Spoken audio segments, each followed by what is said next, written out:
What's good, everybody? I'm GG, man. You're tuned in to the Green Gorilla channel, which, of course, is the place. It's the place where black men can express themselves freely, straight up, with no chasers, man. And before I get things started, as I always do, I want to give a shout out to all the members of the Green Gorilla channel, man. Shout out to Rais Morjid, Black Men Being Brutally Honest, Wild Bear, Sun Ra, Barnolis, No Sleep, BGS Ibmore, Jastat, F4L Andre 416, Mantis on Break, and Lock Vegas 05. Big up to them, man. Bimrock, Brotherly Love 215, Damian H, Passport OG, Dr. Tiason Johnson, Rasheed Barnes, Blacksworth 404, Ben Cannon Kenton, Sherlin Woe, and Leon 008. Big up. Shout out to Artisan MC, Dub Will, Mr. Good Dad, Dardar, Third Coast X, Roderick Jackson, Michael Ross, 63rd Samurai, Divine Love Ridge, and Ishmael Samad. Big up. Big up to The Watcher, Hostile Adept, Rootless Heartless Revelator, Kill the Game, Dr. Thunder, Jason Hales, Charles Finney, Interesting Thoughts, The Silent Warrior, and Naomi Gary. Big up. Big up to J. Cleveland Green, The Toxic Masculinist, Pulpit 28, Larry R., Seth Sun 7, Afro Troop TV, Show Me, Spain Man, 7th Coast Dojo, and Anthony Davis. Big up. Big up to I'm Just Jules, An Honest Look, Ricky Dawson, Stefan, True 7360, Mr. Me Too, Call for President, Gold Professor, AKs and Curtains, in H-Town. Big up. Big up to Roguish the Billmonger, Adrian Thomas, Electrician 480, Binga, Cutting Up with the Jones, Zanco 1, D. Scott, Path Guy 74, Pete Rock, and Aaron Peters. Big up. Big up to Vince Lindsay, Quiz the Poet, Black Wizard 80OS, Shadow Observer, Troy Warren, Mrs. KP Bailey, Alan Wiley, The Face, Life of Commerce, and AI Apostle. Big up. Big up to Timothy Blewett, Jeffrey Speed, Marvin Battle Jr., Adam Ignatz Mouse, Dr. Tree 33, 77 Base X, Brian McMurray, Karen S., Charles Rogers, Rick Ross, Sandra Jean, Charles Gilmore, Greg Barry Little, Mr. Valentino, Cameron 87, and Dr. Rock. Big up. I'd like to give a shout out to Mark Swift, Odd Collar, Donald Watts, Coach Hotep, Old Soul Chief, Mr. Blue Collar, TD Hip Hop Media, Drew Main, Mr. Heat, Sir Anthony, MLR, Universal 178, Aaron Smith, DH, A Double, Kalanja Kala, and WPR1. Shout out to all of them, man. Can't forget the brethren in the ethereal plane, man. Definitely, man. Want to give a shout out to David Carroll, Forrest Windu, and Kevin Samuels, man. Did I say that? Kevin Samuels, David Carroll, and Forrest Windu, man. Big up to them, man. Straight up. And all the people who support me on Patreon, I want to give a shout out to them as well, man. Straight up. But let me, hold on. Before I do that, I'm going to come back and do that. But I want to give applause to everybody, man, who actually does support me, man, because I got some technical difficulties real quick. When I come back, man, I'll give them a shout out and get everything started. So if you want to support the Green Gorilla channel on an ongoing basis, man, here's how you do it. I'll be back. What's good, everybody? I'm the G with a PhD, and you're tuned in to the Green Gorilla channel, the place where black men can express themselves freely, straight up, no chaser. Today, I want to introduce you to my new membership program that consists of 5 levels where you can invest in the Green Gorilla channel on a monthly basis and receive level-specific perks. Memberships are special because they improve the quality of the content of the channel and will help me to be able to keep the channel going. Now, to participate in the Green Gorilla channel membership program, all you have to do is hit the join button, which is located right next to the subscribe button on my channel page. Now, for all of my subscribers who decide not to participate in my membership program, nothing will change. The content will keep coming the way it always has. Thanks for watching, and be careful out here, people. Bless. Yeah, I had trouble logging into my Patreon, but I've done it. Shout out to Robert Wicks, Shine Language, Chris Flowers, Christopher Burton, Daxby the Tetrahedron, J Live, Rashawn Phillips Searles, Keith Bass, Nick, Albert C., Dr. Ben Vincent, I'm the Light of My Father, Waffle Weave, Darnell Smith, Excalibur, Preserve Prisoner, Taz, Dragon 59, Jay Bailey, Mr. Michi Momal, and the same. Big up to y'all, man. I appreciate your support on an ongoing basis, man. I really and truly do appreciate y'all, man. Thank you so much for your support, man. In dealing with GG and all his nonsense over the, over the years, man. And shout out to all the people in the chat. Had Asshole, shout out to him. Autistic Male, shout out to him. Adric Hapoy, shout out to him. Dessalines, shout out to him. Prince Zechariah, Tel Toya, Uncle Doobie, Pharaoh World Class Hustler, shout out to him. Counselor at Large, Darkness 0507, Young J, shout out, man. FOL Andre, 419 again. Detroit 313, thank you for the donation, man. Appreciate that, man. Shout out to D Scott, I'm listening. No, James, I'm not actually in Dubai. I'm not. Shout out to Chef Mike's Roundtable, Grab Second Gear Eddie, Vincent Lindsay, Dub Will, Mrs. KP Bailey, I'm listening. R Jizzle. Shout out to y'all, man. Big up. But anyway, man, look, I want to talk about this. But in order to do so, I'm going to bring somebody who's actually in the UAE. And I have him on the show all the time. What's up, Admiral Smoke? What's up, Sand Dog? What's cracking? What's going on, dog, man? I'm just chilling, man. Chilling. Now tell the people where you hail at, man. Tell the people where you at right now, bro. What city you in? What part of the world you're actually in right now, man? Yeah, man. I'm in the just like what you said, man. I'm in the UAE. I'm a resident here. You know what I'm saying? I'm in I work out of the Emirate of Dubai because the UAE is 7 Emirates, right? So it's Abu Dhabi, Dubai, Sharjah, Ajman, Al Quwain, Fujairah, Ras Al Khaimah, right? So that's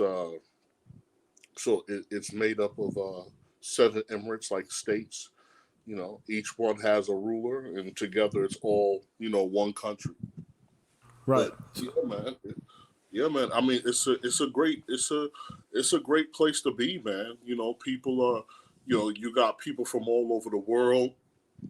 It's very peaceful. It's, clean, easygoing, safe. Like, like even now, man, if you were to go outside now, and drive around, on your Fifth Avenue or whatever you had with the top down, for the most part, you'd be relatively safe, right? They encourage people, to be street smart and not to be, and not to be reckless, but, they do a very good job of keeping a very safe, clean and efficient country. It's nice.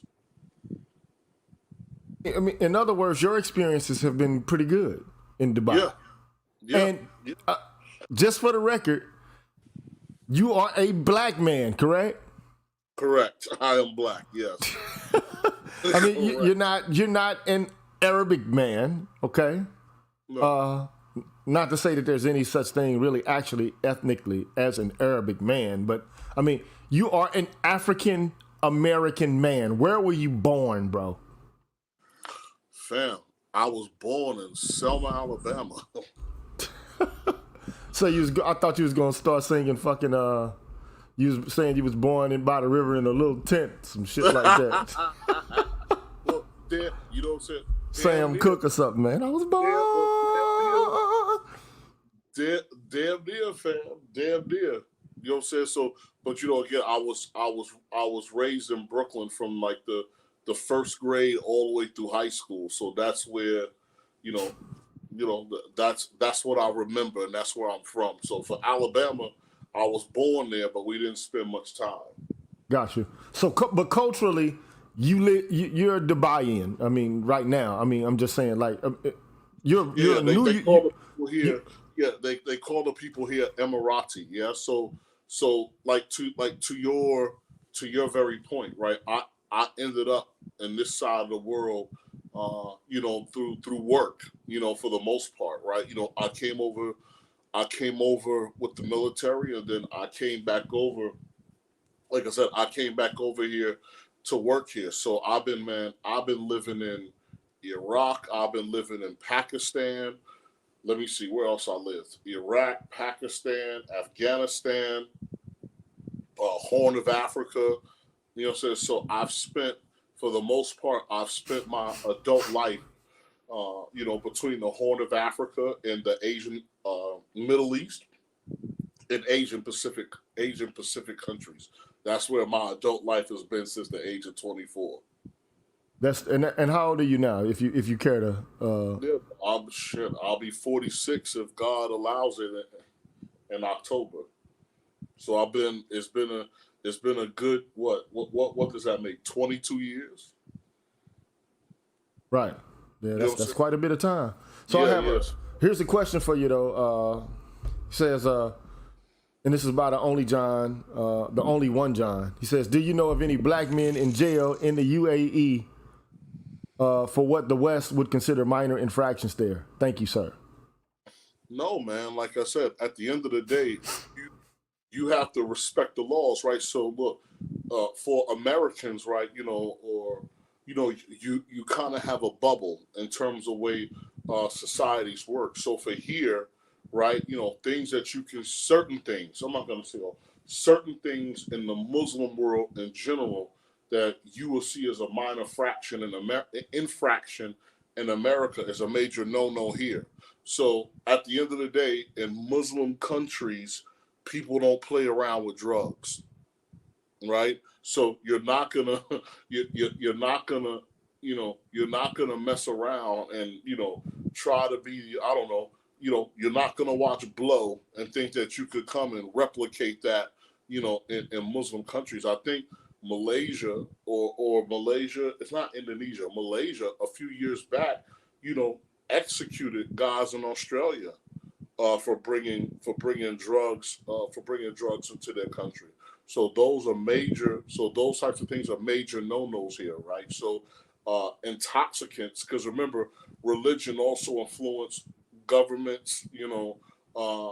They influence our laws. So even in Islam, right, intoxicants are a no-no. So things like your alcohol, your weed, all those different types of things, and then even with something like alcohol, it's not like in the States, right? There are places where non-Muslims go, and you can consume it, but it's not you're not out like it's those types of things are not like out in the eyes of the public, for everybody to see. That's amazing to me. So there are no bars in Dubai? Yeah, we have bars, right? Okay, so there are places that you can drink, but it's not like, because even in the United States, you can't just be walking around with a bottle, okay? No, it's not happening, fam.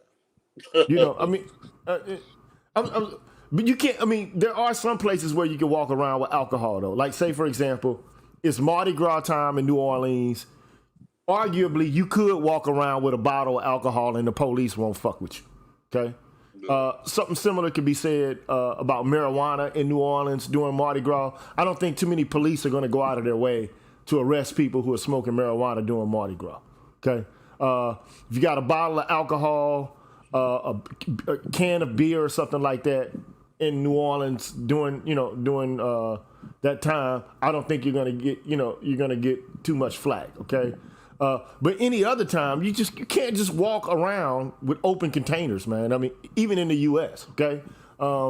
But I'm pretty sure that there's something different. There's certain places where you can't have alcohol at all, correct? Yeah, correct. So that's what I'm trying to say. So again, they have like because they have like things like clubs and stuff like that, and these things. But it's just again, it's just kind of like it's kind of like just out of the way. It's in certain it's in certain venues, and all of that stuff. But it's just not. So it's just not out there. So like here. So here, subcultures in a sense do not they have their time and space, but they're not out in the limelight in the sense like what you would have in the West in terms of representing yourself, right? So on a day-to-day basis, there's a status quo that people maintain, right, in terms of behavior, looks, and appearances. Right. Yeah. So let's get to the story, man. So I'm gonna show you a clip. Okay, I'm pretty sure you've seen it. Maybe you haven't, but if you have, I mean, you're in a different country, so and then you're a busy man. So some of the things that are relevant or important here in the U.S. are the kind of stories that come up on timelines here are a little bit different, maybe perhaps than what pops up and what appears on your feeds and in your timelines over there. Okay, but here's the story, right? So let me get straight to it, bro. That's not what I wanted to do. Let me add this to the string. Can you see that? Can you see that? Yes. Okay, so let me play this, man. And it's fair use, man. On Fox, the last 2 months are described as terrifying for a Houston woman who we're told is being detained in Dubai. Fox 26's Dominique Keith joining us live near downtown Houston with why she's being held. Dominique. Well, the crime she's charged with may surprise you, and Dubai is increasingly becoming a vacation spot for a number of Houston women. One who's there right now, according to her social media page, is trying to get back to the Bayou City, but according to her mom, her passport has been confiscated because she was charged with screaming in public. Okay, so we got a young lady, man, who's basically been arrested or, detained for screaming in public, bro. So tell me what you know about something like that, man. Nah, man, we you don't say that's a no, man. And that's not a gender, like I said, that's not a gender driven thing, fam. Like, yelling at people, appearing like, you're gonna do violence. Even, like I said, even saying things that could be taken as bigoted will get you, will get you locked up. So if I went around on any ethnic group, right, using racial slurs and talking down about them in a public space or a public manner, that's not a good look here too. So like, you're not gonna, again, if you had somebody, like if I saw you out, right, and I was like, oh, you're just a dumb this, a dumb that, whatever racial slur somebody would use, man. If that person called the cops on you, man, you're done for, right? So that's just something that they don't tolerate. So, like I said, they don't tolerate that here. And we had something here because each of the years are themed, and so like going into the future, we have something here called like the year of tolerance, right? Where a lot of these types of laws are passed. So you would even have it where you would have people who would come from the UK, man. And, this is not the first time this type of situation has happened. So, you had some people from the UK who came down and began to curse out a salesman at a car rental place. And, the salesman called the cops, man. and that guy got locked up, right? And he was shocked to find out that, you can't just come and show up and randomly curse people out. So this is not the first time that something like that, like I said, has happened. Man, that's funny as hell, man. Yeah, man. It's not the first time that this has happened here, man. A lot of people have come here and found that cruel reality. So things that you do in the Western world, like stick your middle finger up at people in traffic and all of that does not fly here, not at all. Yeah, so look, check this out. I just saw something come through in my feed on my chat. DJ Taylor says, I knew a white guy that had to apologize for yelling at someone in traffic in Qatar. Yep. Yeah, so I mean, look, Americans are rude, bro. We are rude people. And it is commonplace for people who are driving and they get road rage to curse people out, man. It's commonplace in America for somebody to say, fuck you, to throw a middle finger up while in traffic, man. Or if they get angry, somebody gets a parking space that you were waiting for or something like that. It's commonplace for people to curse each other out and to be rude to each other, okay? So you're saying that there's a different set of norms and a different set of moral standards that apply in that part of the world. Yeah, man, different set. It's not like I said. It's not. Again, that's the thing. Because for many people, you could be tricked to thinking that, well, one, the rest of the world is America, right? Because especially when you come here, right, the surface, like the outward appearance of it, the surface of it, looks a lot like the States, right? It's very reminiscent of the States in certain ways, but at the end of the day, that's just not how things work here. So it looks Right, like so- you'll get lulled into a false sense of security and thinking that you're home in that part of the world just based on how the infrastructure looks. Yes, correct. So that has happened. Yeah, that's happened to some people. So based upon how the infrastructure looks, you get lulled to thinking that it functions or that it functions the way that it does. If you're coming from a first world country. So, like I said, her circumstance is again, it's not new, right? You've had people who have come here who have broken the laws and who have been belligerent and disrespectful in public, which does not, like I said, which does not fly here, right? Because again, at the end of the day, they want people, to come here and feel welcome. The government officials, the people, when you come here, they're very, and I'm serious, man. When you come here, they're very nice, man. They're very mannerable. They small talk with you. So no, they're nice. They're nice people. Like really, I'm not just saying that. Like they are. In my experience, they're very nice people. But if you if you're gonna come here and try to push the envelope and do things, and like I said, and do things your way. So there are people here who thought that that, again, they were somewhere in the Western world, and they've been put out for not just cursing, but things like indecent indecent activities, right? So and a lot of times too, was a lot of the stuff, man, or some of it, right? You get warnings, right? They tell you to chill out, but if you're like, hey, who are you to tell me what to do, right? I'm American or I'm British or I'm whatever. You're gonna find out quick that you're on the wrong side of history, right? So so same thing. So same thing. Like in Qatar, right, during the World Cup, right? You had some British guys that tried to dress up like they were crusaders, right? Wow. Yeah, man. And they wouldn't let them. They wouldn't let them in the World Cup stadium, dressed like that, rightfully so. And then also too, I remember during the World Cup, you had Western nations trying to push onto Qatar, the LGBTQ agenda, right?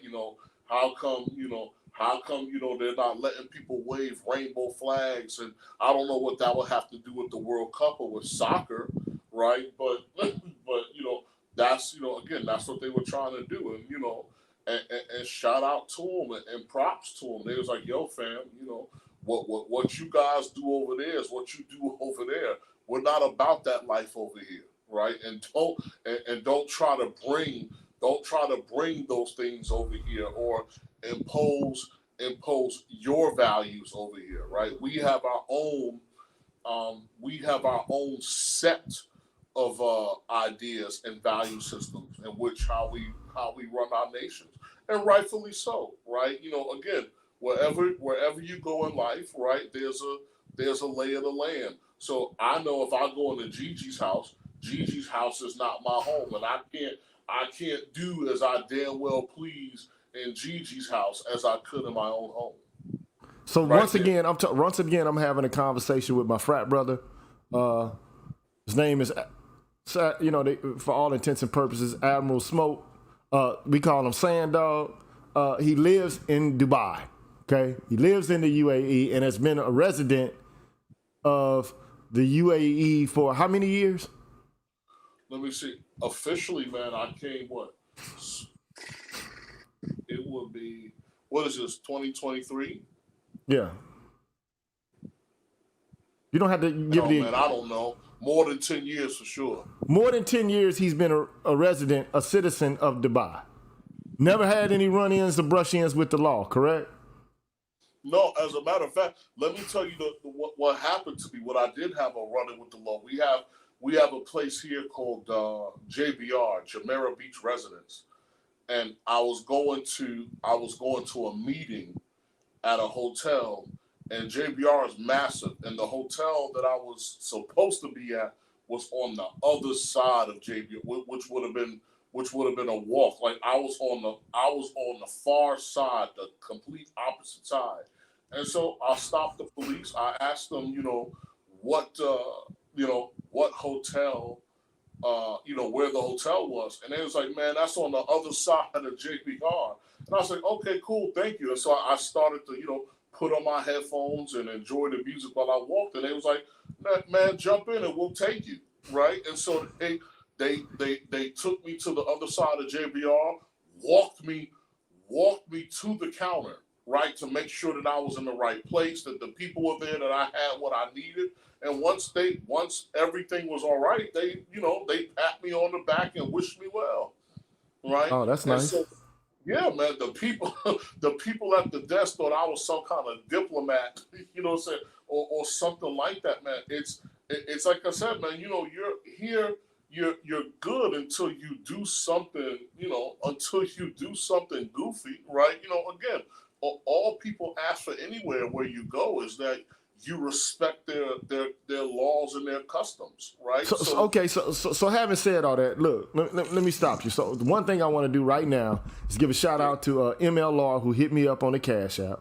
Shout out to him, okay? Want to make sure that he understands, man, and thank you, because he gave me a generous donation, and I want to give him some fanfare for that.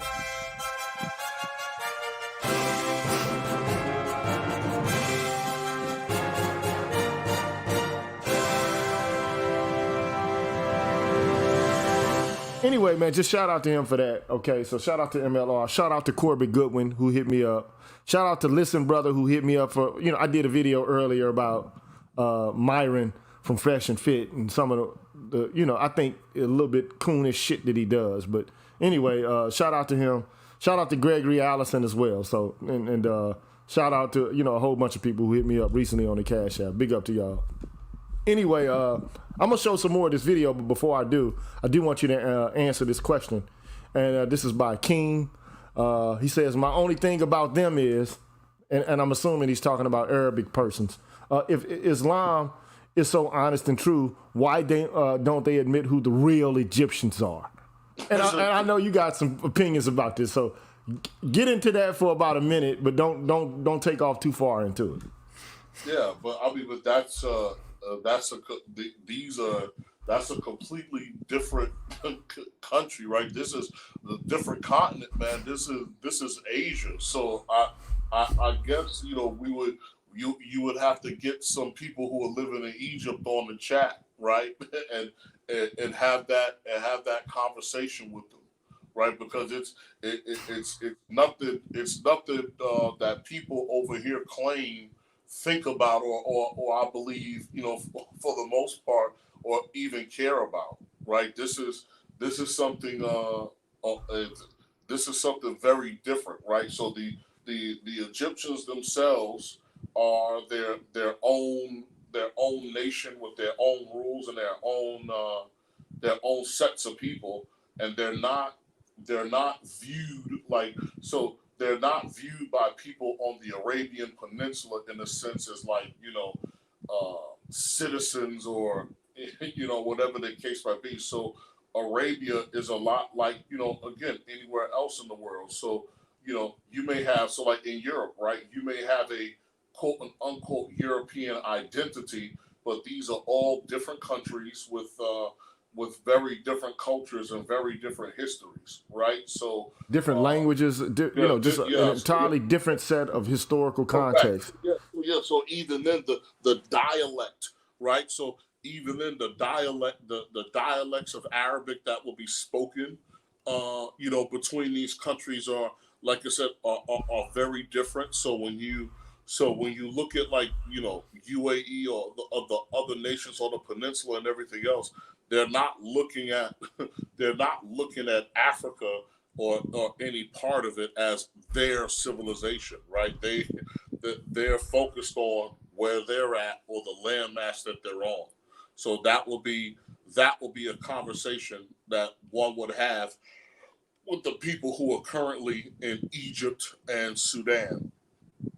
For sure. But shout out to MLR, man, who hit me up on the Cash App. He says, as a veteran who served in these areas, I can recall being advised of the customs and courtesies of these countries and observe them so that I can stay out of trouble. So, it was called General Order Number 1, Gigi, right? So before we deployed, like MLR was saying, so when the war on terror hit, before we deployed, we were informed, like, of what the general do's and don'ts were, when you come to this part of the world. Right. So you look, this guy, this is my frat brother, Sandog. He's been in Dubai for over a decade. He's married there. He works there. He used to be in the military. He works in the business of transportation, and I guess it's the transportation industry in terms of deliveries and the movement of products from point A to point B. That's what you deal with, logistics, correct? Yes. Okay, you're a person who's charged with opening up and moving products across markets in the East, the Middle East, and North Africa. And perhaps maybe even middle, or Sudanese Africa, okay? So I hope I'm accurate about that. If I am, you can correct me. Can you hear me, stand up? I think we lost him for a minute. But anyway, I want to show some more of this video really quickly, though. Maybe perhaps, Sandog, if you're talking, I don't have the ability to hear you right now.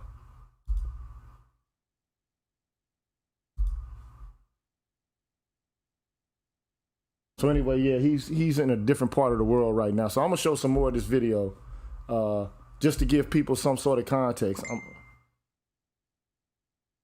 I'm trying to converse with him right now over my messenger.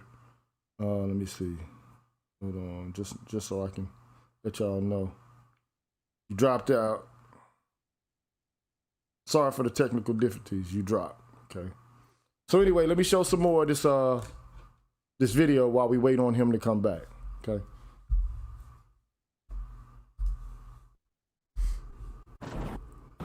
It also could result in prison time, so it's very scary. The trip turned terrifying for Tiara Young Allen when her mom says she was a passenger in a friend's rental car and they got into an accident there in Dubai. Tina Baxter says when her daughter went to the company to retrieve her ID, credit card, and other items left in the rental, Baxter says it did not go well. She found out that she could only receive those items if she paid an undisclosed amount of money. She dealt with a very aggressive individual, a young man there who was screaming at her. Baxter says her 29-year-old daughter ultimately yelled back at the rental car agent, she says resulting in her being charged for screaming there in Dubai. And so she is in jail for one reason and one reason alone. She raised her voice. In that country, a female is not even allowed to raise her voice. So are you back with us, Sandog? Yeah, I'm back with you, yeah. Now, did you just hear that? Yeah, that's an incorrect statement. Like I told you, it's her. But hold on. Before you say anything, I just want you to know. And look, I ain't got nothing against Cornell X, bro. I don't. Okay. I know that at one point he was a member of the Nation of Islam. Okay. I know that he is the head of the new Black Panther Party in Houston. I do know that much. I don't know why it was the case that he was tapped to represent what's going on with Tiara, but okay, whatever. Okay, but it just seems like he's trying to make this a gender issue Whereas, Sandog, you're saying this is not really actually a gender issue. Yeah. That's a false representation of what the law and everything is here, man. No one, no one, male or female. What did I say earlier in the conversation? Right? You had men who have come here and have done the same thing and have faced consequences for doing it. Right? So it's not a, like I said, it's not a gender. I told you, a similar circumstance. You had a guy who came from a particular part of Europe, who thought that he could, yell at this guy because, he was some, brown, small brown guy, right? Because,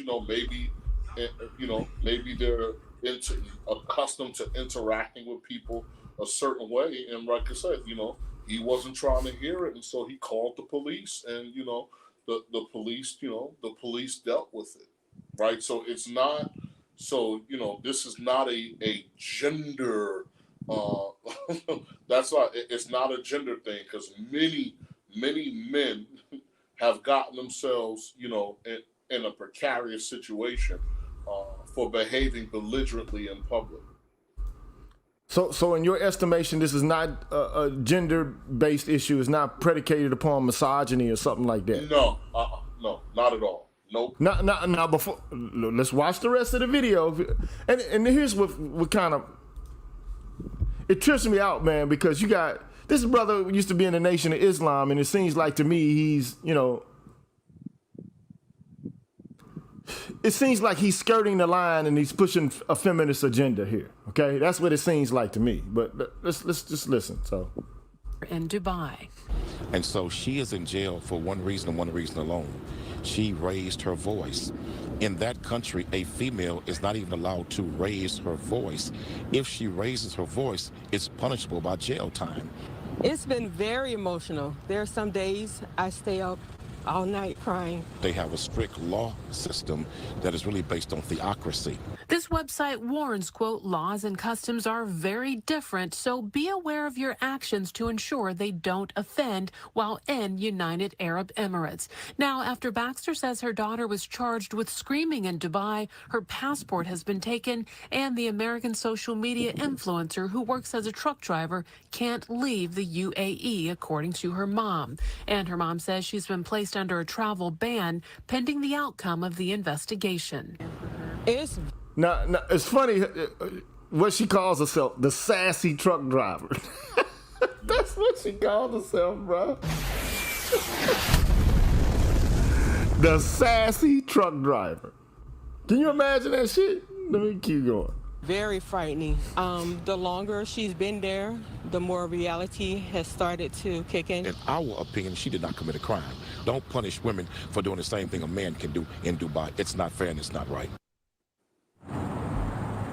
Now, the 29-year-old does now have an attorney there in Dubai, and her mom says she's told that she could face jail time because there is surveillance video of her screaming. Now, we have to the U.S. and the UAE embassies. Will government officials step in and give her assistance? I'm still awaiting responses. Reporting live near downtown Houston, I'm Damalie Keith, Fox 26 News. Yeah, look. So the sassy truck driver got sassy in Dubai and got popped off for breaking the law, and they have her on camera for having done it. And so now she finds herself in a precarious position. And this was all initiated by a friend of hers who got into a car accident there, okay? And she left her personal belongings in the car, I guess, which was returned to the rental company. And I guess that she wasn't able to get them at the moment. I guess she was frazzled or whatever, kind of shocked by the accident. But upon trying to retrieve her items, she was told that she would have to pay a fee of some kind. And apparently she protested having to pay the fee, and it got argumentative. She ended up screaming and yelling or whatever the case may be. And then boom, it's a wrap. Now you get hit with a fine, or you get hit with, like a quick jail sentence or something like that. It's unfortunate, but it is what it is. Now, all I'm saying is And what I don't want to do is kind of get into, you know, like putting down all black women. Okay, I don't want to do that today. But sometimes, you know, black women do have the tendency to start finger waving and, you know, start to neck rolling and acting like they can't be fucking touched. Am I wrong about this? Yeah, man. For some people, but like for some people or foreigners in general.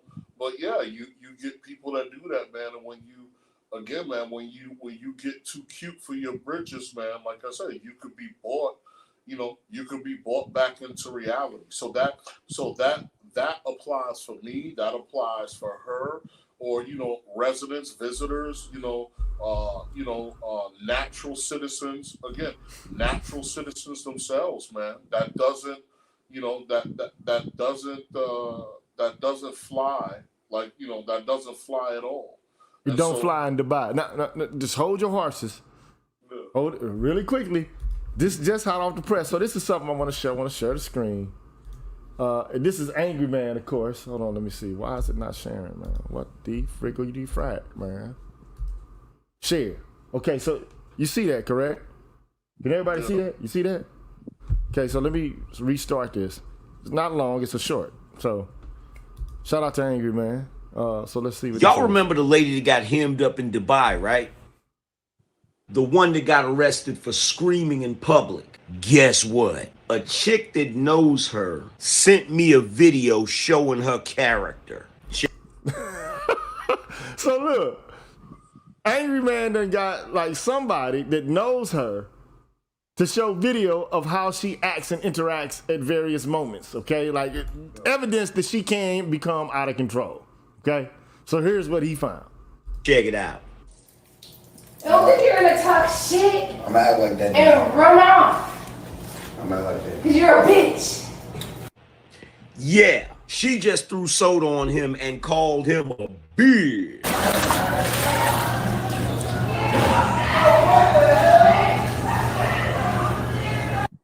That's the sound of her destroying the property in the Airbnb that they're in. They also said she was waving around a knife, and ultimately they had to call the police and kick her out of the Airbnb. Yeah, but don't worry. I'll be doing a whole show about this later on today. Y'all remember the... So anyway, check out the show, you know, that Angry Man did. It's relatively recent. It's talking about the woman who claimed that she went missing for a while because she saw a toddler on the highway, and then she got abducted, and she found a way to escape, or whatever the case may be. I'm not going to get into that story right now, but ultimately, Angry Man says that there are people who know this woman, who knows that she could be a fire starter, and, you know, basically create a whole bunch of madness and confusion, which ends up, you know, of course, being a bad thing in Dubai, man. What do you think about that, bro? Nah, man. Like I said, that's not gonna fly here, fam. I know I sound like a little bit Trump, but I'm really just speaking from, again, as a matter of fact, and what my experience is here.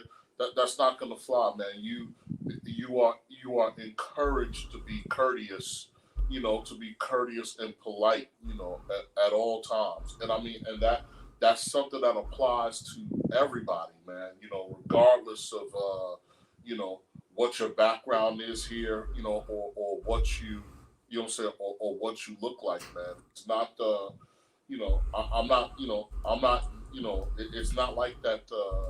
It's not like that. You're not free. You're not free to just come out somewhere, you know what I'm saying, and act the ass. You know what I'm saying? There's a way that you, again, that you behave, right? So now what you might do inside of your own home or in your own apartment, you know, again, that's up to you. But when you're out in the world, man, there's codes of conduct. There's ways, like I said, there's ways that you behave, right? And so, you know, you cannot jump out of your skin like that, you know, male or female. Yeah. So I mean, Quanell X just basically tried to reduce it to misogyny or misogynoir and racism, whereas you say that, look, this is just something that doesn't fly in that area. Okay, this is just something that it doesn't stand in that part of the world. Okay, if you're male or female, and you start acting out, you become rambunctious and discourteous, they'll lock anybody up. It doesn't matter. Okay. I'm pretty sure they'll lock white people up, black people up, Asian people up. That's what I'm trying to tell you. They have. That's what I'm trying. That's what I'm saying. They have her. It's not like she's not the first person that that behaved belligerently in public, and this was the result. Right. So if there's anybody, look, I'm not gonna hold my man forever here. If there's anybody who wants to ask him a question about what goes down in the UAE, what happens in Dubai, the kind of, social situation that exists in Dubai, you can ask him now. I'm not going to hold him here forever. I figure we'll be here for maybe 20 more minutes, and then we'll get the heck up out of here, okay? And I'm sorry right now, there are a lot of people processing through renewal of memberships. And so, you see the gorilla here thumping his chest. Again, I encourage you to become a member of the Green Gorilla channel. If you like the content, please do so you can help us to keep this thing going. And while having said that, I want to give a shout out to Adric Hapoy. Appreciate you, brother. Appreciate that donation. And he says, equal rights, don't do the crime, be humble, peace, peace. Yeah. And humility goes a long way, okay? Also, shout out to the Life of Commerce. Appreciate that generous donation, sir. Appreciate that.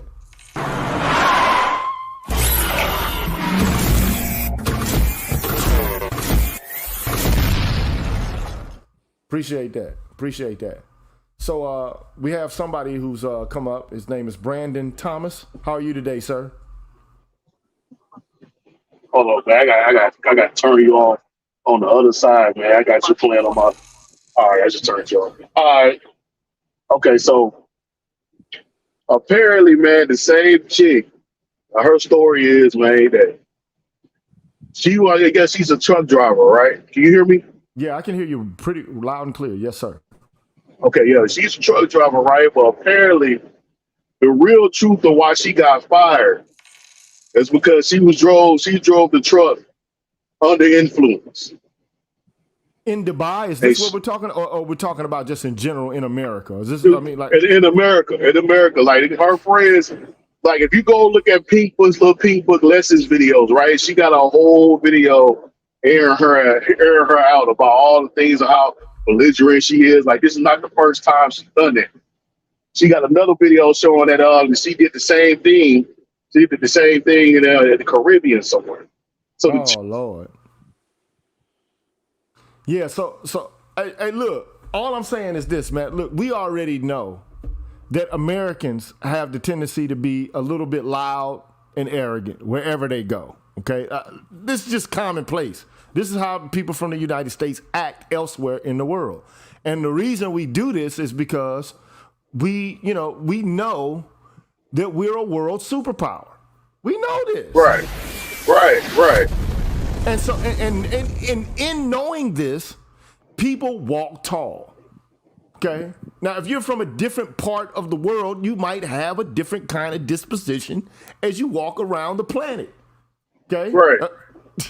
It's the difference between walking through the world with an AK-47 holstered, on your shoulder, and or having, what let me rephrase this. It's like knowing you're a member of the mafia.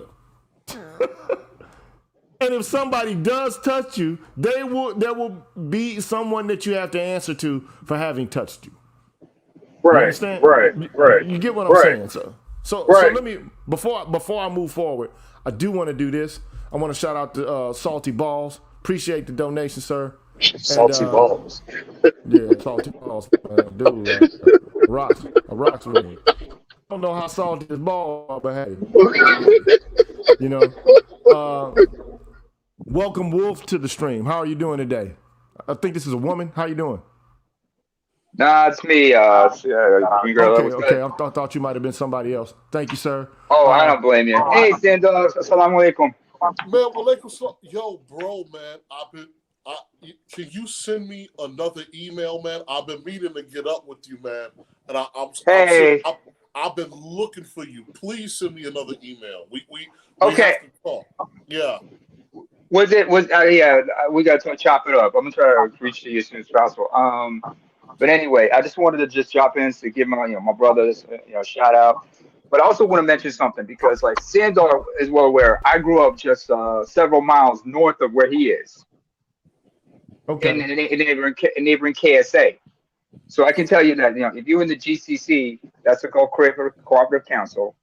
Whether you're in Oman, Kuwait, Saudi Arabia, Bahrain, UAE, Qatar, you don't mess around in those places.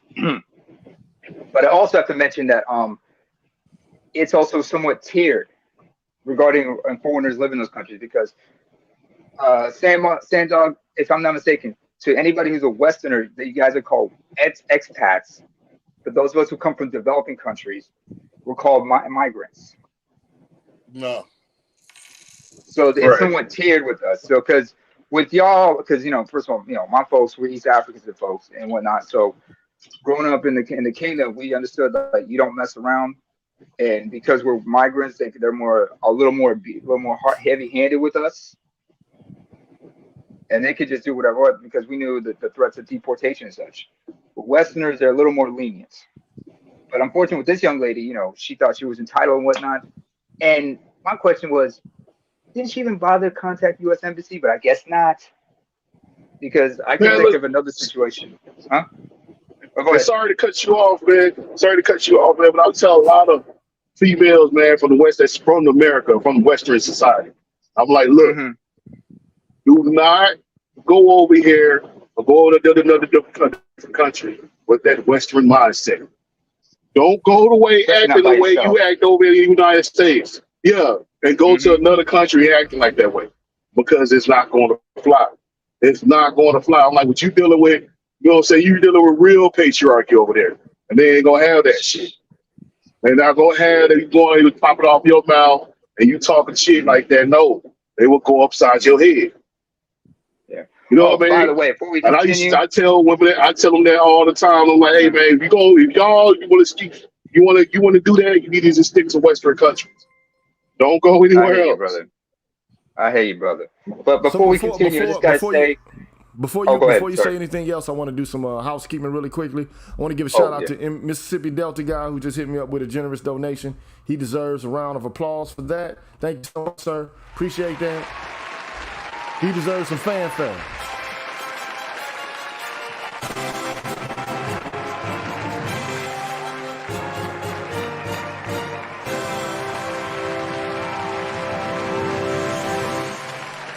Appreciate that, sir. Appreciate your donation. Okay.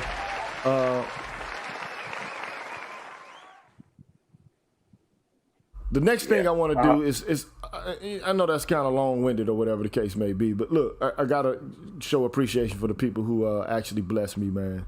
I do want to address this comment here from Clifton James. He says, I think it was a statement that I made about Americans in general and how they act when they're elsewhere in parts of the world. He says, I disagree. It depends on who you are and where you are from.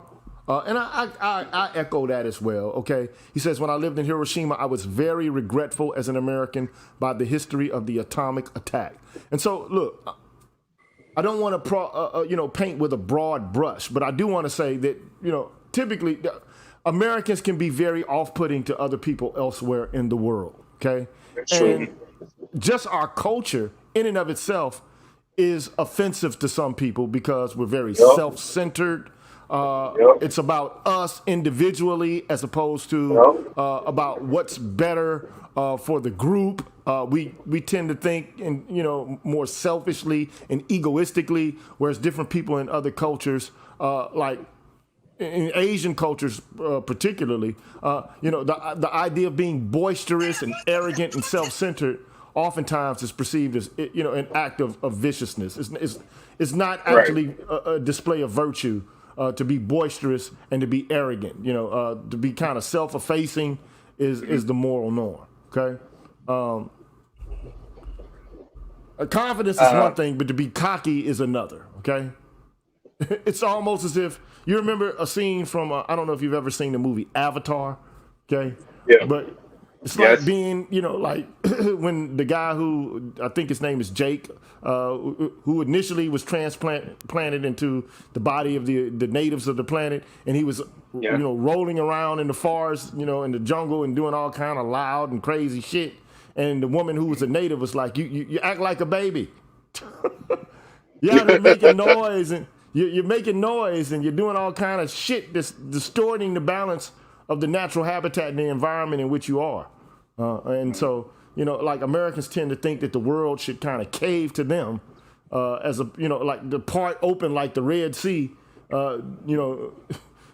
doing Moses' exodus out of Egypt, as opposed to, people having to conform to the norms that exist. And even, you saw that even with Quanell X and the statements he made. It's like, the go-to was to talk about gender injustice and how men have the capacity to do certain things in that part of the world where women don't, and that, that's some sort of profound injustice. And if a man can scream, she ought to be able to scream. And then Sandog just basically tells us, look, nobody's able to scream there. Nobody's able to show, off-putting or to display off-putting or excessive behavior.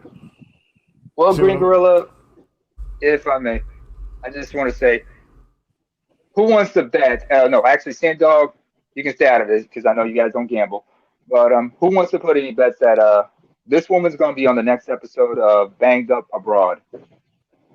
That's a show. Anybody remember that show from National Geographic about people talking about their experiences being incarcerated overseas? Banged Up Abroad. I can imagine. Yeah. I can see that happening. Yeah. Oh, by the way, this is what I want to address a couple of things because Dollar Will said something earlier. He said about migrants and everything. I said no. Migrants is for those of us from the developing world who reside in the country. Expats is what they call Westerners who reside in these countries. You're not a traveler. You're a resident. If you're called an expat from the Western part, it means you're from the West, but you reside in a developing country or in a second-rate country. Doesn't mean you're a traveler. And secondly, go ahead. I'm sorry. Go ahead. What I want to say is, Salty Balls, my man, with a name like that, I'm just thinking, brother, have you ever listened to Red Fox's album, You Gotta Wash Your Ass? You be surprised at the level of pollution you get from a place the size of a dime, or 50-cent piece, or a silver dollar. R.I.P. Red Fox. But look, there was a thought I had. I kind of got thrown off, but I think. Oh, sorry, my bad. No, it's cool. Yeah, I did get thrown off. It'll come back to me, I think. All right. But all I know is, Americans tend to be arrogant and boisterous in some instances. This is a different part of the world. When you're in Rome, you're supposed to do as the Romans do. You can't juxtapose your moral system or your standards on other people from other cultures. You can't do it. That's true. Okay. And Quanell X, member of the Nation of Islam initially, I think that he might have separated himself from the Nation of Islam and became the leader of the new Black Panther Party here in Houston. I don't necessarily think he's still connected to the Nation of Islam, but let's face it, man. Women in the United States have a certain amount of latitude to act out, whereas in other parts of the world that kind of latitude does not exist. Okay, and I think a lot of people, women particularly in the Western world, are kind of spoiled with the kind of excessive displays of distaste and approbation that they're able to basically exhibit. I mean, and to be quite frank, let me just be honest about this. I think that this all stems from white women being able to show their disapproval or distaste, and white men moving the earth and just making an excuse to kill people outside of the context of their group in order to make, to demonstrate or to display that they're making their women happy. I mean, what do you think lynching is? Right. Point taken. Yeah. So, I mean, a white woman can say, he cut his eyes at me in the wrong way, I don't feel safe. The next thing you know, the guy's hanging from a tree, or he's beaten up into a bloody pulp. Okay, a white woman can get irate and point her finger and, you know, to start talking indignantly to anybody, but particularly to men who don't, you know, fit within the context of white culture. I mean, you seen what the Karens do, man. Like when they show distaste for somebody who's black or Hispanic or something like that, they'll get on the phone, call the police, and demand that somebody come pick you up. And that wouldn't fly in the Middle East, though. But I think this kind of sentiment exists within, you know, a lot of women in the Western world in general.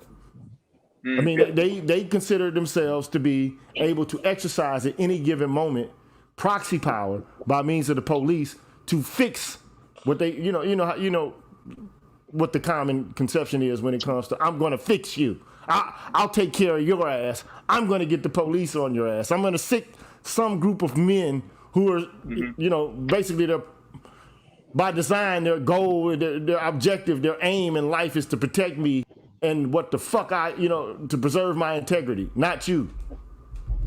I mean, it's unfortunate, but I feel like this is a thing in the West. One second. I'm a little curious about somebody in the chat. If you can highlight one person in the chat, what he's saying right now, what's really important here. His name is Dawood Makonnen. He says, I'm Muslim. I lived in Kuwait and UAE, Dubai, Abu Dhabi, Ajman, Sharjah, and no one can act the food unless they have what they call wasta. And I don't know what wasta is. I think I know what it is, but I know probably by a different name. But Dawood, where are you originally from? That last name is too familiar for me. Yeah, I don't know what wasta is, but I think I know what it is. You know, I guess it's like, you know, I guess it means no, because in these countries, people forget there's something called the sponsorship program. Basically, if you're going to reside there, especially foreigners, migrants in particular, you have to have a sponsor. That person is basically usually your employer. So the process is you have to turn in your passport and they have to give you your residency papers. Now, if you want to leave the country, however, you have to contact them, hand over your residency paper, and they have to give you back your passport. I lived in Saudi Arabia, and it's called Nikama. So I think that's what he's talking about, wasta. Because they have different names for what it is. But I do want to ask this question, okay? And Sandog, are you still there with us? I know you got a baby and you got a lot of shit going on, Sandog. Yeah, I'm still here. So my question is this, and we have to be frank about this. Is there or is there not any anti-black racism that exists within these parts of the world? Yes, of course it is. Yeah, within. Yeah, I'm sorry. Go ahead. No. I want Sandog to answer it, then Brandon, then the Wolf, and then we'll try to close out here. Yeah, so within circles of influence or spheres of people, so let's say, for example, in my experience, it's not in the law itself, it's not in the business world in and of itself. It will be the attitudes of individuals, right? So there's nothing here for where I'm at or from my vantage point that you will look at in terms of like how when you look at America, where you have something that is systematic, so in a sense, right? So what you're dealing with is a case by case basis, right? So particular individuals or whoever whoever they're with, right, that may have a particular outlook or idea, but nothing that's upheld by, like I said, by the government itself. So like, let's say, for example, like when you look at KSA, right? So when slavery ended in KSA, right? So let's say if Gigi is like in the royal family in the KSA. So overnight you went from being a slave to a member of the royal family, right? So now if I'm some random dude on the street, you know what I'm saying, calling you a slave, and you're now officially a member of the royal family, right? Because again, in Arabia, in that history, you know, the children that they may have had with slaves, the father claimed them, right? And you were in that family. You were a part of that family, right? Which is different, which is much different than the United States, right? So the black people who are descendants of Thomas Jefferson, let's say in America, in a sense, are just kind of like, cast away. They're not, okay, yeah, that's nice, you're related to Thomas Jefferson, but it's not the same thing as if maybe they were if they were European descendants of Thomas Jefferson.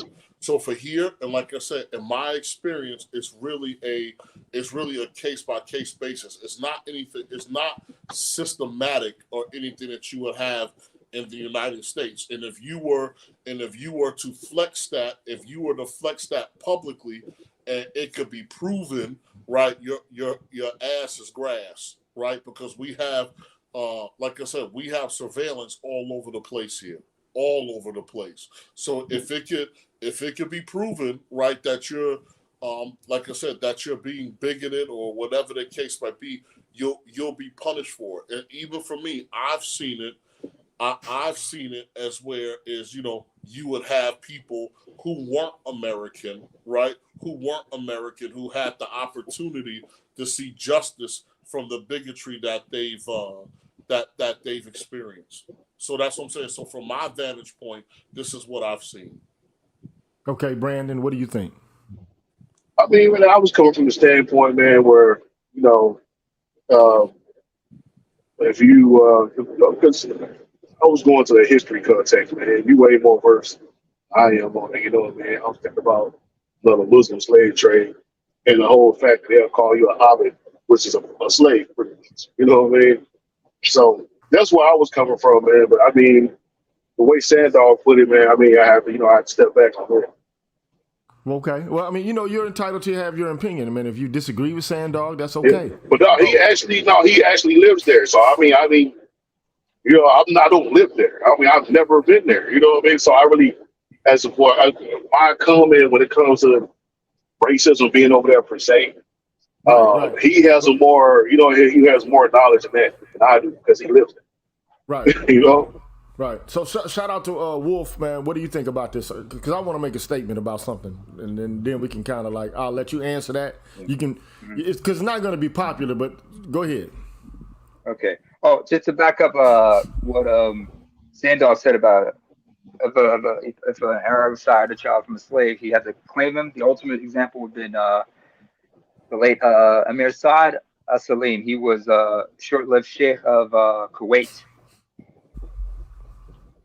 who died of colon cancer. He was short-lived king of Kuwait at one time, black man. But as far as racism in the Arab world goes, yes, a lot of it is still due to the history of slavery in that region. And I myself personally did not exactly experience it, but I know those within my own community over there who got subjugated to that. And sometimes it was more indirect or covert because, most of us are East Africans and they would deal with us differently. Right. So for them to use the word, oh, by the way, brother, it's Aboud, not Abid, Aboud. That's the word they use. Other words they would use, especially if you go back to the history of Islam, like with Bilal, the words they use for him, like Ibn Suwada, which means son of a black woman, which was meant to say his mother was a whore and he was a bastard child. Other words like Zenj, which people forget about the Zenj uprising that took place in Iraq. Zenj, that's a word that came from the Bantu religion. It's used as the N-word in some cases. So it's still there, but the way they do it is more covertly now. But there's a younger generation who are again. What is going on?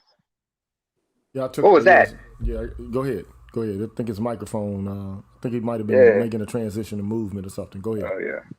But anyway, it's like yes, there is still a lot of it, especially like in rural areas. They still harbor these racist views and whatnot, and they look down upon certain people that way. But it is what it is. You just have to be more vigilant about it, especially if it's more covert. So look, I got Chaos Rain who just Chaos. You got to make a quick statement because I'm about to wrap this up, man. You know, I'm about to wind it down. Okay. Make a quick statement. But I want to say something, and I want to ask a question to the chat, all the people out there who are watching. It's just a food for thought. I just want to know what your opinion might be. But go ahead, Chaos. Be brief. My question to Sand Dog in regards to Dubai, everybody gets equal treatment under the law of Islam. So what is this notion that Pew Phil said that Islam only protects men and and don't give no grace to women? Where are people getting this idea from? That's my question. Those are that would be old stereotypes, man, that come out of the West, man. So this would be remember at a particular time, right? Our perception of people and places comes from whatever the national relationship as with them at the time is, and whatever media or propaganda that it comes from, right? So let's say for example, like the whole thing, in the Middle East where women couldn't drive or where they couldn't travel, right? So what they don't tell you, or what they didn't tell you in the Western world, is that the man is responsible for everything. So where that came from was that in earlier times or times before, it wasn't safe for women to travel alone, right? So you would need a male relative that will be a companion to ensure your safety. So this is where the cultural logic comes from, or the reason why the men are priority for jobs, right? So for example, in this part of the world, in Africa or other parts of the world, the eldest son is responsible for the family, right? So your sister will get married, she'll be taken care of by another family, but you're gonna have your wife and kids plus your older parents, right? That you're gonna have to, look after, right? Whereas American feminists, they'll remove those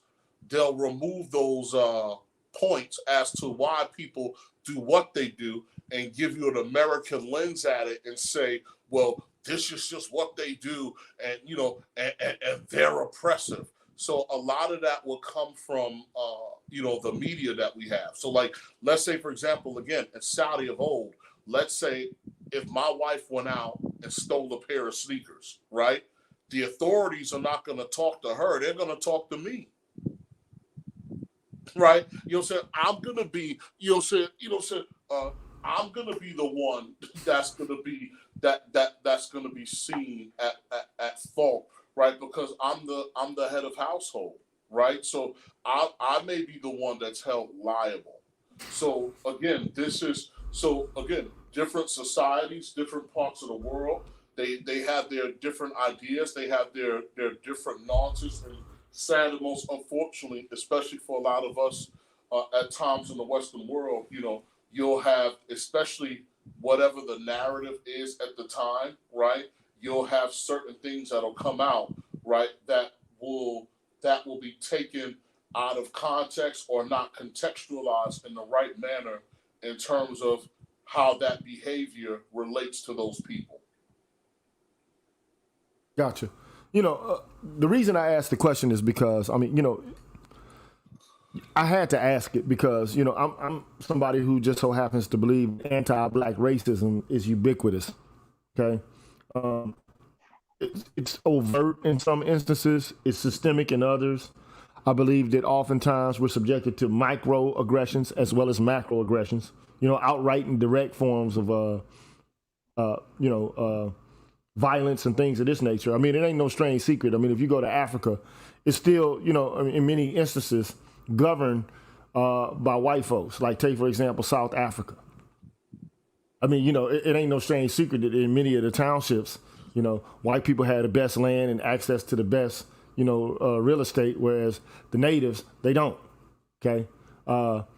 I'm not saying that every part of, the world is like this and everybody's mired or deeply, impacted by racism. Because I do believe that America is like the the repository of racism. That's just my opinion. I believe that this is the place that inspires all other genocidal racist regimes. It's no strange secret that Nazi Germany was inspired by the Jim Crow South. You know, Goebbels and Hitler, they were inspired to create, you know, their kind of murderous regime predicated upon United States, the apartheid system that existed here. They found inspiration. So because of this, I mean, you know, like, and this is just a hard question, right? Not to say that, you know, black women don't, you know, need to understand, you know, the role and the position that they play in sometimes undermining their own freedom and their own dignity. But like, sometimes do we go too hard and you know, display too much happiness at seeing them be reprimanded? That's just a question.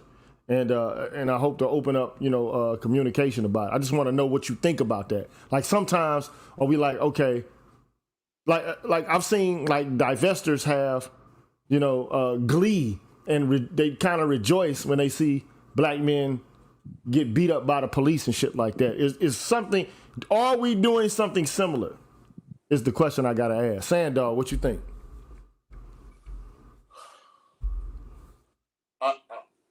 Again, I think it's a hard question, bro. No, I think for some people it can be, but I think that in the context of the space or of the manosphere, right? Because at the end of the day, right, a lot of African American men have been made subject to that same treatment, right, from childhood or even in their adult lives. And I think that there's a degree of, I can't find the right word, of cultural shock for black men based upon their life experience to learn that this type of behavior doesn't fly everywhere, and that it's not a norm, right? So again, you know, shout out to, you know, African American women, right? I have no beef, right? But remember what I told you earlier. My first girlfriends were Asian and African girls. So that was my imprint, as you call it, in the space. So the type of treatment or interactions that people will be accustomed to in our community and our dating was something that I wasn't accustomed to. These weren't my norms because I've experienced something completely different. And I think that for a lot of black men, in a sense, you know, this may be a degree of validation regarding the way that they've been talked to since they were kids, or maybe as adults having relationships with people of this personality type. So it's a tough question. It is a mixed bag, but for people who would have undergone that abuse, right? They again, to your point, they may find various levels of catharsis, of finding catharsis, you know, with this type of incident. I get it, man. What do you think, Wolf? And then before I do that, I want to acknowledge Vector 313 says GG about to hit the York. I don't know what that acronym means, but he says I know. I don't know what it means. I'm sorry about that. I just don't know what it means. I'm kind of old, so. Shout out Can you to repeat Vector. the question for me? The question is basically, look, do sometimes we take too much delight in black women being, you know, getting their motherfucking ass chewed out? Oh, you mean Schadenfreude? It's a hard question, you know, like sometimes, like I've even heard like some divestors say some shit like this, like if a black man is getting his ass beat by the police, it makes my pussy wet. that says a lot more about those individuals. Us personally, me personally, I'm just somewhat indifferent. Because when I hear about or if I hear about a certain guy getting a certain person, male, female, or otherwise, get into a certain situation, even if I harbor ill will to that person, I'd be asking, what happened exactly? Yeah. But I don't Yeah. take any delight in that person getting effed up. I mean, there are people I know in my life who've wronged me, and I hear about they got messed up, and I'm like, and I've had to learn to like let it go. I'm like, it's not about me. So why am I taking glee in this? It doesn't Yeah. pay my bills. It doesn't reduce my whatever medical ailments I have. So F it. To hell with it. If that's whatever mess they got, that's their problem. I shouldn't be taking grief. Schadenfreude is not exactly a good thing, but unfortunately, some people, like you said, yeah, that's the term. That's a German term for it, Schadenfreude. But for some people who take a glean like that, that just says a lot more about them than it does about the situation. Right. So look, Black Phoenix Mars said, "Seeing the bully get bullied is funny." It's crazy, man. Chaos, what you think about that, man? And look, one thing I do know, look, see, Will R says, Cynthia G said that all black male babies should be aborted, which is genocidal. I think the moment someone like her is allowed to say a comment like that unaddressed, it's game on at that moment. But that's just a sick individual as far as I'm concerned. Somebody who would, because I would never argue or advocate for the genocide of black female babies. I wouldn't do that. That's sick if you ask me. Who does this other than somebody inculcated with ideology, basically implanted in them from white women? I mean, no disrespect, but I mean, the whole idea that like men can be put into a class of persons who are oppressive, and that men are the oppressors and women are the oppressed. It's like dividing the world into polar opposites, good and evil, black and white, male and female. They say they want to get rid of gender, stereotypes, but they reify stereotypes about the virtue or the viciousness of people predicated upon their gender. And then they put themselves in a class that's innocent and virtuous, and then they put men into a class that are vicious and oppressive. I just don't see how that's an accurate depiction of the way in which the world actually works. That's just my opinion, okay? But I think it's a opinion that's based on true justifiable belief, but that's just me, okay?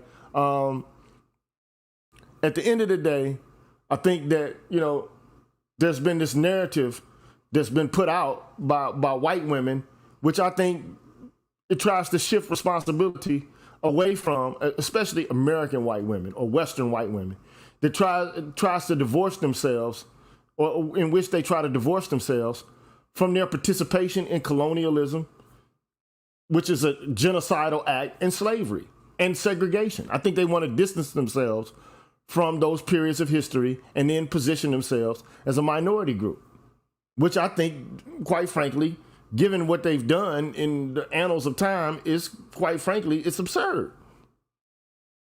But that's my opinion. I mean, they owned slaves. They weren't forced to come to the Americas. I mean, many of them were indentured servants, but I mean, they weren't put in the same position as Africans who were transported to the Americas. Okay, they came willingly. If they even signed indentures, they signed them willingly. Okay. I already have. I've gone over the various periods in history in which you see them on the wrong side. Root to Art Newster, I see you out there. Root to the bros. Shout out to him. But I mean, they're on the wrong side of history in many ways, and then they made everything about themselves.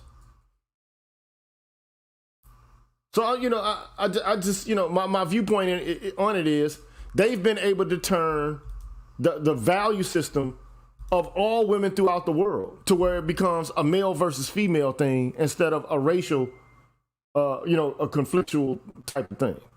So now it's all about sex and gender as opposed to what it actually has really been about all along, which is colonial conquest and the subjugation and genocide of peoples. But we don't pay attention to that anymore. It's not important at all. I mean, these women participated in lynchings. These women, you know, like now I guess there's this cozy relationship between women of color and white women because they're sisters the world over. It looks like they're acting like sisters here. They don't look like sisters to Gigi. me. Yeah, like go ahead.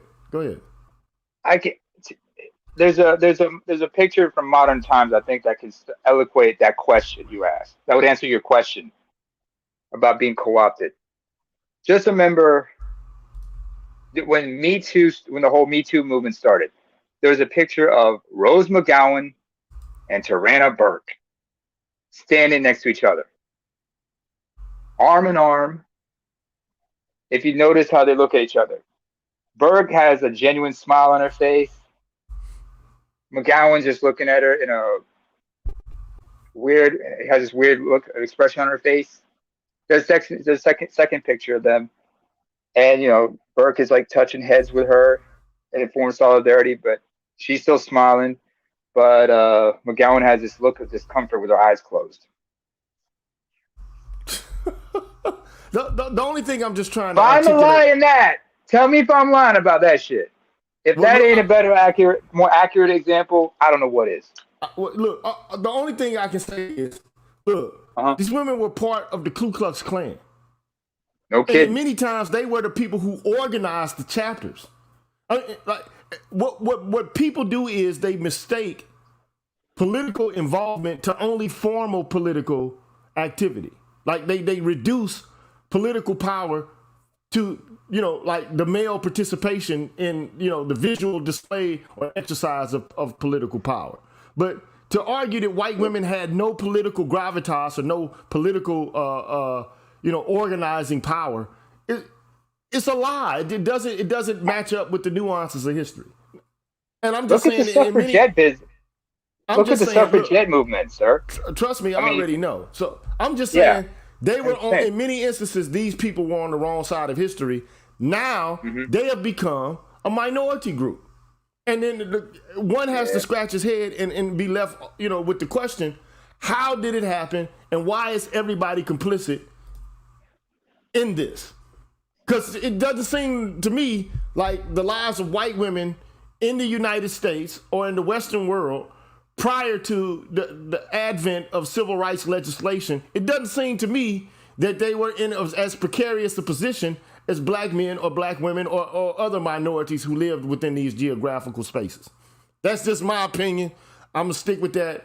I ain't got too much else to say. I don't want to be, doing this show for, 3-4 hours. Yeah. I'm gonna close it out. But look, I don't take glee in seeing black people subjected to any kind of incarceration or any kind of sanction unless they deserve it. Okay, now if you're out of line, you do something that doesn't demonstrate your respectability. If you're doing something wrong elsewhere in the world, you're gonna get punished for it, man. You can't go elsewhere in the world showing off and showing out and thinking that ratchet behavior is going to be accepted. That shit is not going to be accepted. Okay, I would prefer, to be quite honest, that like people possess good judgment and understand that the shit that works in America necessarily will not work elsewhere. It just won't. Okay.